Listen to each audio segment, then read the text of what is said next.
Begitu wanita itu melempar celana suaminya ke jemuran, banyak uang jatuh dari saku celana. Ia terkejut melihat uang itu dan dengan cepat mulai memungutnya. Sementara itu suara suaminya terdengar. Ia segera menyembunyikan uang itu di belakang punggungnya. Suaminya meminta celananya, jadi ia cepat-cepat menurunkannya dan memberikannya. Suaminya berkata, "Sudah berapa kali aku bilang, jangan mencuci pakaianku di pagi hari. Hari ini aku terlambat kerja lagi karena kamu." Setelah berkata begitu, ia pun pergi. Wanita itu kembali melihat uang itu dan mulai curiga pada suaminya. Diam-diam, ia mengikatkan tali ke sepeda suaminya dan bersembunyi. Suaminya keluar dan berkata, "Aku pergi dulu, jaga rumah ya." Saat ia mulai pergi, sang istri melonggarkan tali yang terikat di bagian belakang sepeda. Lelaki itu berhenti di suatu tempat, melempar sepedanya dan mengganti pakaiannya. Lalu kita melihat seorang wanita keluar dari mobil dan menemui pria yang sama.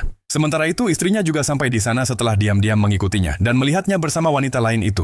Wanita asing itu memegang tangan suaminya dan memintanya duduk di mobil. Sang istri diam-diam bersembunyi di bagasi mobil. Wanita itu membawa pria tersebut ke rumahnya dan membawanya naik ke atas. Dari belakang, sang istri juga mengikutinya secara diam-diam. Ia naik tangga dan saat melihat suaminya dengan wanita itu, ia mulai merekam video sebagai bukti. Setelah merekam, ia membuka pintu dengan marah dan masuk. Suaminya terkejut melihatnya. Tiba-tiba, wanita itu merasakan sakit hebat di perutnya. Suaminya berlari ke arahnya, tapi ia pingsan dan jatuh. Kemudian kita melihatnya di rumah sakit. Ketika ia sadar kembali, ia mencoba bangun. Saat itu juga dokter datang dan memberi kabar gembira bahwa ia telah melahirkan seorang bayi laki-laki yang tampan. Lalu dokter memanggil suaminya. Ketika sang suami masuk ke kamar, istrinya kembali melihat wanita asing itu bersamanya dan langsung marah. Wanita itu berkata, "Mungkin kamu salah paham." Sang istri menjawab, "Mungkin aku bohong, tapi kamera handphone tidak pernah berbohong." Ia menunjukkan video itu kepada suaminya. Suaminya berkata, "Kamu harus lihat videonya dengan teliti. Apa yang sebenarnya kamu lihat di sana?" Ketika istrinya menontonnya lagi, ia tidak melihat sesuatu yang mencurigakan. Suaminya berkata, "Kamu salah paham. Tapi kenyataannya berbeda. Saat bosku memecatku, aku tidak punya uang. Persalinanmu sudah dekat dan aku butuh uang untuk biaya rumah sakit." Mendengar itu, sang istri merasa malu. Wanita asing itu menunjukkan bagian tulang di bawah lehernya dan berkata, "Aku mengalami kecelakaan mobil. Setiap kali merasa sakit, aku memanggil suamimu untuk memijat. Itu membuatku merasa lebih baik." Sang istri meminta maaf kepada suaminya dan berkata, "Saat aku melihat begitu banyak uang di celanamu, aku mulai curiga." Wanita asing itu menambahkan, "Aku yang memberikan uang itu kepada suamimu untuk biaya persalinanmu." Lalu ia juga mengeluarkan lebih banyak uang dari tasnya dan memberikannya kepada sang istri.